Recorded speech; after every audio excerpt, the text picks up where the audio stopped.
If you enjoy what you hear here today, please consider supporting me on my Patreon page. Every dollar helps, and you get to see content that you won't see here.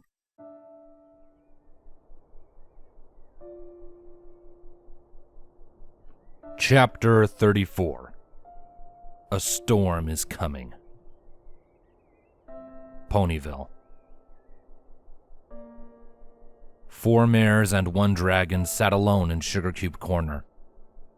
The cakes had closed the place and taken the twins out for the time being.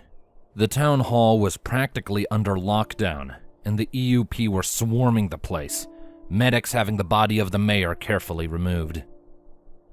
Pinky, with her mane limp and straight, placed a tray down onto the table. The tray contained a mug of cider, each for Applejack, Rainbow Dash, and Spike. Fluttershy was having nothing, while Pinky began nibbling feebly on a cupcake. Ah, this blows, Rainbow stated with a huff, putting aside a pack of ice she had been holding against her head.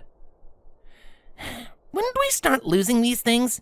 I mean, it usually goes that we meet a bad guy, come together as a team of friends and stuff, and then beat up said bad guy.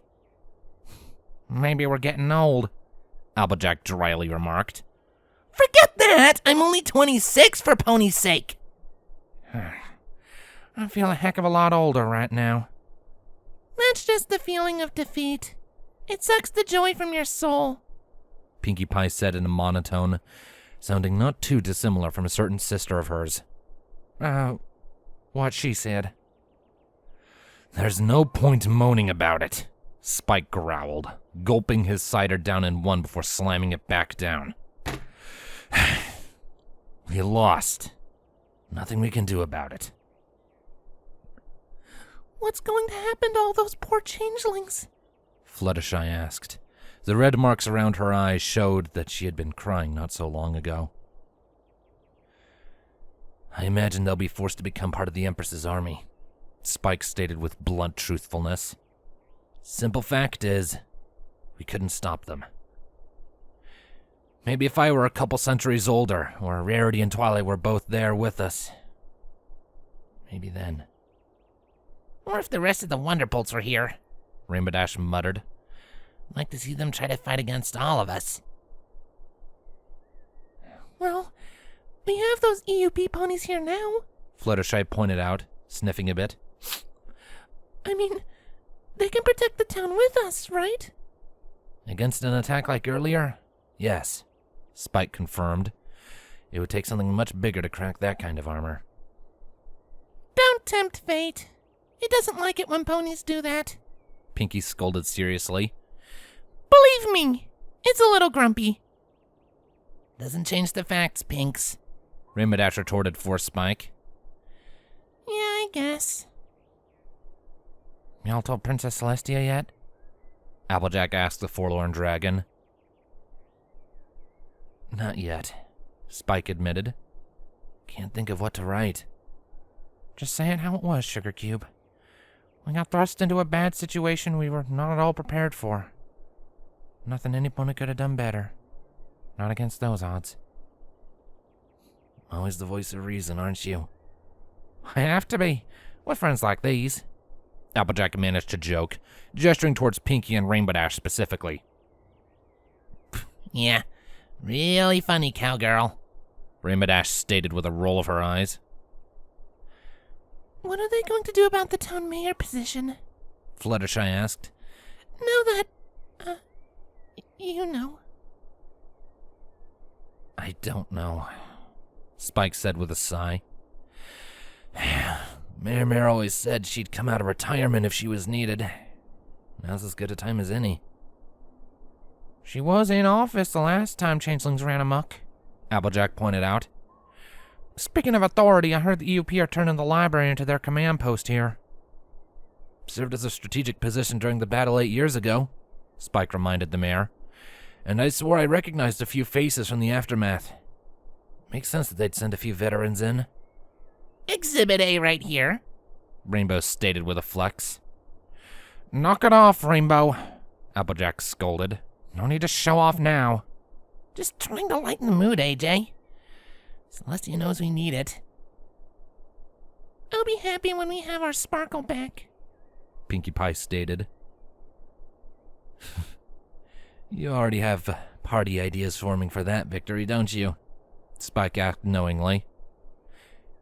Pinkie's mane seemed to inflate itself a bit, if only ever so slightly. You better believe it, bucko.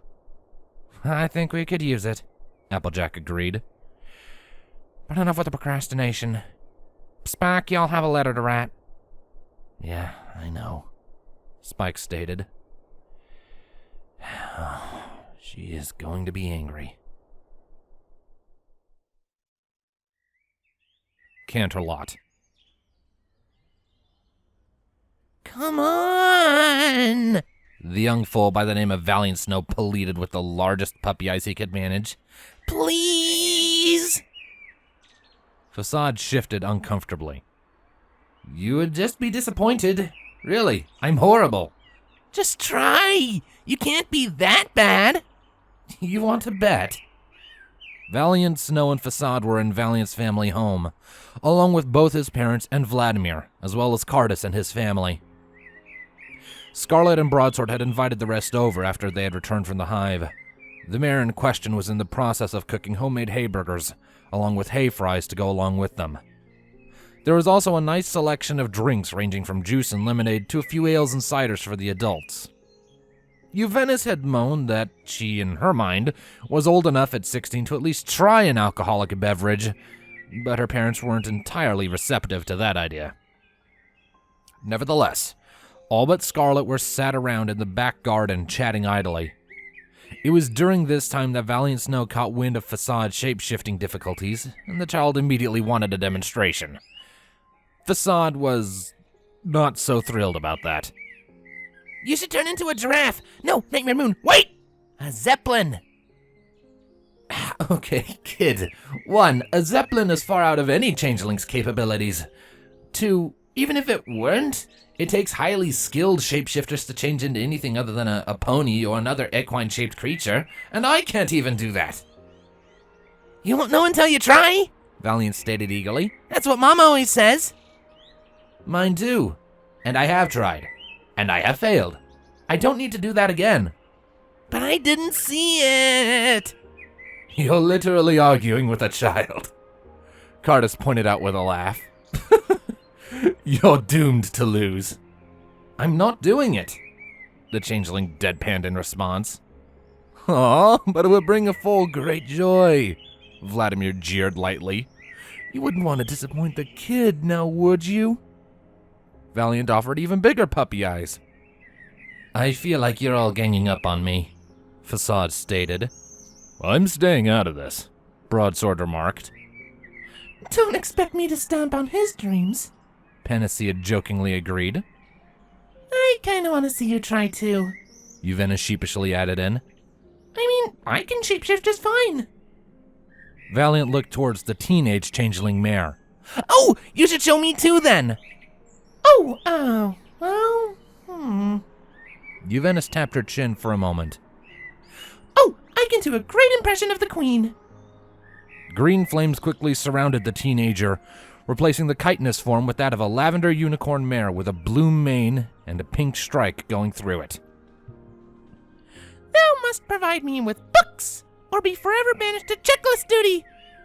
Twilight Sparkle declared in a mock voice of nobility. Valiant was reduced to hysteria at the display, and Juvenis broke off the form with a proud look on her face. Has the queen ever seen that? Vladimir asked in bemusement. Oh yes, she found it funny, Cardus assured. Well, actually, it was more of a mix between amusement and bemusement. Spike was reduced to tears and hysterics, though. And now he has to do it too! Valiant spoke up again with a point towards Facade. Uh-oh. No escape for you, Vladimir jabbed at the changeling. Seems you're just going to have to bear it. You're all horrible people and you should be ashamed, Facade joked with a sigh of defeat.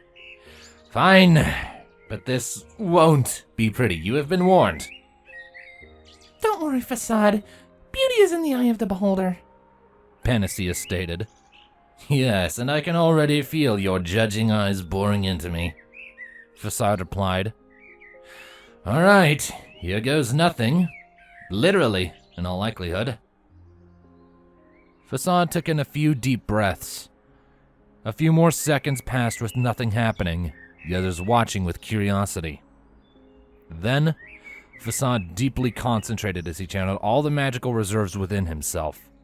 He pictured a Pegasus stallion with an orange coat, green eyes, and a black mane. He allowed green flames to envelop his entire body, felt the magic doing its work and shifting his form into that of a Pegasus. He shut his eyes as the magic began to evaporate and melt away. His eyes opened to the sound of snickering, and a look at his hoof showed that it was still black and full of holes. Told you it wouldn't work. Oh, don't worry, Vladimir stated with a snort. It worked all right. Kind of. Who the hell am I kidding? Not really. Facade was confused, but then caught something out of the corner of his eyes. Looking towards his left wing, he noted it was an orange Pegasus wing, completely contrasting with the rest of his body. Oh. Well, that's something, I guess. Yeah, but your left eye's also green, Broadsword pointed out, and pony-like. You look a bit patchy there, bud. Facade huffed, releasing the Pegasus wing and single green eye. As I said, I can't shapeshift well. I'm fine with pretty much all other magic I use, but that one eludes me. Carter shook his head. I wouldn't worry about it. You're not an infiltrator after all. Thankfully. You did take on that princess and her guards pretty much all by yourself, Panacea pointed out. That was pretty impressive. I can be determined when I want to be. And when you can't shapeshift, you put more time into practicing what you are actually good at, he stated casually in response. But to be honest, it was only because I caught her by surprise. You did make for a good distraction. I'll add it to my resume, Cardus deadpanned. You should have seen me before my injury. I was never a slouch at combat. You were captain of the Royal Guard, Facade said. Even today, they still hold you in high regard. Did. They're all gone now. You don't know that for sure. More could have gotten away, Vladimir stated hopefully. You weren't there, Facade stated in agreement with Cardus. It was bad. Had the Hive not been such a state of panic, things might have been different. But with every drone reeling from the disconnection, a defense was basically impossible. I still remember it happening to me the first time. The second time was only easier because of my understanding of the situation. Less confusion. That, and I had help at Huff the first time. Unlike all those back at my Hive. Enough of the doom and gloom, Scarlet stated as she approached with several food trays held in her magic. Dinner's ready. Yes! Valiant chirped up at his mother's arrival, jumping from his seat and flying towards the food. Well, hold on a moment. Let me put it down first, Scarlet stated with a chuckle. Never actually had Hayburger before, Facade noted. Well, what did you eat when you were at the embassy? Scarlet inquired. He shrugged. Whatever the cafeteria served, usually. Went to a carnivore restaurant once. They did good pork. Apparently it came from Ponyville, Sweet Apple Acres, I heard. Wait, Sweet Apple Acres produces pork? Vladimir asked in surprise. Vlad, what do you think they keep pigs for? Broadsword pointed out, taking a bite of one of the fries.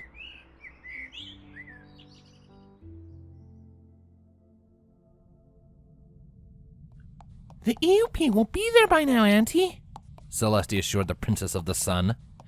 You can stop pacing now. But we have yet to hear from Spike, Celestia pointed out, not stopping her constant pacing around the throne room. Sister, the sun must be set soon. Please, calm yourself, Luna demanded. Yeah, Princess, this is getting kinda silly, Shining Armor agreed. It's been a very long day. Celestia hadn't stopped pacing frantically around ever since she had ordered the EUP to Ponyville earlier that very day. even after they had moved from the war room to the throne room. Along with everything that had been happening thus far, a threat to Ponyville had left her at wit's end. Sister! Luna shouted out in her royal Canterlot voice, shocking Celestia into submission. Must you do that, sister? Celestia asked through gritted teeth, her ears still ringing. When needs must, Luna replied in the affirmative. and you are acting like Twilight Sparkle missing a deadline. Celestia raised her eyebrows at the comparison, and then couldn't help but chuckle. Yes, I suppose I can see the resemblance. She must have gotten some of that from me. Apparently. Shining Armor deadpanned. Well, she isn't as bad nowadays. The tasks and demands placed onto royalty will do that, Celestia stated. but some situations just bring it all back out. She was very much like Twilight as a filly. Luna confirmed, much to Celestia's irritation. Yes, and you're always moody. Celestia retorted, a teasing grin on her face. So much black. We get it, Luna, you're sad. In that case... Luna began with narrowed eyes. I didn't want to say anything, but the royal cake is having quite the effect on your waistline, dearest sister. Celestia snorted in response, ready with her own witty comeback. Well, situation diffused? Cadence questioned. I think so, Shining Armor replied uncertainly. It's hard to tell with these two sometimes. However, just as the situation lightened, and Celestia's mood brightened for the first time since Cadence arrived in Canterlot a couple days prior, it was all snatched away by the arrival of an awaited letter. All eyes turned to the scroll that lay on the floor, and Celestia was the first to snatch it up before Luna or any pony else could. She hastily opened it, and her eyes darkened on reading its contents. No pony saw it, but her eyes flickered orange for the briefest of moments. Ponyville was indeed attacked, Celestia announced, her voice without emotion. The EUP failed to get there in time. The mayor is dead and all the changeling refugees were taken by the Empress's forces. That's terrible, Cadence stated in shock. What about Twilight's friends? What about Spike? They're all fine, Celestia said in confirmation. Shaken, but all right. Aside from bumps and bruises. This is grave news, Luna said in concern, placing a hoof on her sister's shoulder. But fear not, sister. We are at your side during all of this. A storm is coming. No, sister, Celestia rebuffed. It's already here.